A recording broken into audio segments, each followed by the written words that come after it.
ভুল ত্রুটি মানুষের স্বাভাবিক বৈশিষ্ট্য। স্বামী স্ত্রীর মধ্যেও ভুল ত্রুটি হতে পারে, মনোমালিন্য, ভুল বোঝাবুঝি হতে পারে। এমন পরিস্থিতিতে ধৈর্য ধরুন আর একে অপরকে ক্ষমা করে দিন। আসসালামু আলাইকুম। চলে আসলাম আবারও নতুন আরও একটি ভিডিও নিয়ে। আজকে কোনো ধরনের দৈনন্দিন কাজের কোনো ভিডিও আপনাদের সাথে শেয়ার করব না।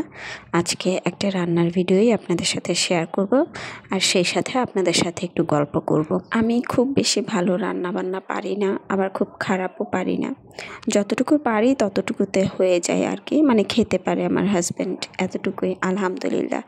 তো এখানে যে মাছটা রান্না করার জন্য প্রিপারেশন নিচ্ছি, এটা হচ্ছে একটা সামুদ্রিক কোরাল মাছ। আমি যখন বাবার বাসায় গিয়েছিলাম তখন আমার মা আমাকে এটা দিয়ে দিয়েছিল। আম্মু এই মুহূর্তে গ্রামের বাড়িতে থাকে, আর আমার বড় ভাই ভাবি তারা চট্টগ্রামে থাকে। আমাদের একটা সময় আমরা সবাই চট্টগ্রামেই থাকতাম, এখনও থাকে, কিন্তু বিশেষ কারণে সবাইকে বেশ কিছু সময় ধরে গ্রামে আছে। হয়তো আবার চট্টগ্রামে শিফট করবে, আবার নাও করতে পারে। এই বিষয়টা নিয়ে এখনও কোনো ধরনের সিদ্ধান্ত নেওয়া হয়নি। ভাইয়া যেহেতু চাকরির সুবাদে চট্টগ্রামেই থাকে, সেজন্য বাবা মাঝে মাঝে যায়। আর আমার ছোট ভাইটাও যেহেতু চট্টগ্রাম স্কুলেই পড়ে, সে সুবাদে ওরও ওখানেই থাকতে হয়। তো বাবা যখন চট্টগ্রাম গিয়েছিল তখনই এই মাছটা চট্টগ্রাম থেকেই কিনে নিয়ে এসেছিল আমার জন্য, বিশেষ করে, যাতে করে আমি কসবা আসার সময় মাছটা নিয়ে আসতে পারি। এখন একটু ভিডিও রিলেটেড কথা বলি। এই তো দেখতেই পাচ্ছেন, প্রথমে আমি মাছটাকে ভালো করে একটু মশলা দিয়ে মেখে নিয়েছি। বেশি সময় একটু ম্যারিনেট করে রাখতে পারলে অনেক বেশি খেতে ভালো লাগে, কিন্তু আমার হাতে যেহেতু সময় ছিল না, তাই আমি ম্যারিনেট করিনি, সাথে সাথে মাছটাকে ভেজে ফেলেছি। একটু লাল লাল করেই ভেজে নিয়েছি। এবার মাছটা রান্না করার জন্যে আমি টমেটো, পেঁয়াজ, ধনেপাতা আর কাঁচামরিচ কেটে নিয়েছি। এই পর্যায়ে আমি চুলাতে একটা কড়াই বসিয়ে দিলাম। এই কড়াইটা আমার হাজব্যান্ডের। উনি যখন ব্যাচেলর লাইফ ছিল তখন এই কড়াইটাতে উনি রান্নাবান্না করতো। আমি ভিডিও করার সময় যখন এই কড়াইটা ব্যবহার করি তখন উনি অনেকটাই রাগ করে, বলে যে এটা তো পুরনো কড়াই, এটা দিয়ে কেন তুমি ভিডিও করো, এটা দিয়ে করলে ভিডিও তো দেখতে ভালো লাগে না। কিন্তু বিশ্বাস করেন, আমার কাছে এই কড়াইটা অনেক বেশি ভালো লাগে।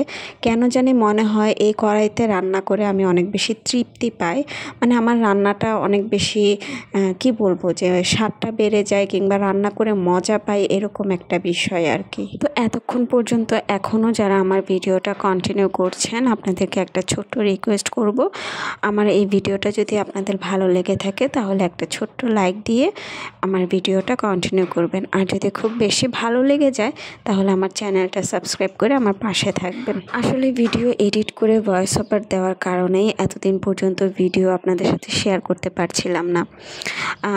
ল্যাপটপে এডিট করব এরকম একটা নেশা চেপে বসেছিল, কিন্তু কোন অ্যাপস দিয়ে করব, কোন সফটওয়্যার দিয়ে করব, সেটা আসলে সিলেক্ট করতে পারছিলাম না।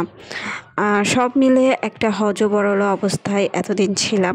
শেষমেশ চিন্তা করলাম যে না, ল্যাপটপে ভিডিও এডিট করব এই আশা নিয়ে যদি আমি বসে থাকি তাহলে আমার আর ভিডিও শেয়ার করা হবে না।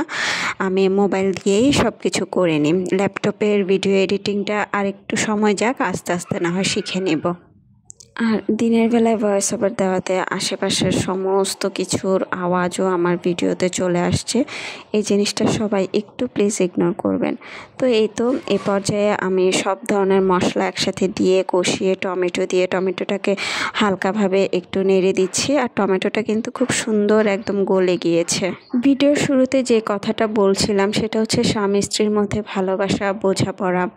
আসলে মনোমালিন্য সব সংসারেই হয়, কিন্তু সেটা নিয়ে বসে থাকলে কোনো কেউই জীবনে সুখী হতে পারবে না, আর কোনো সংসারই টিকবে না।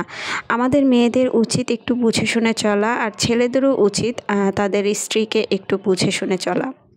তো এই তো এ পর্যায়ে আমি তরকারিতে ঝোলের পানি দিয়ে দিয়েছি। পানিটা একটু বলক চলে আসলে আমি এখানে ভেজে রাখা মাছগুলো দিয়ে দিব।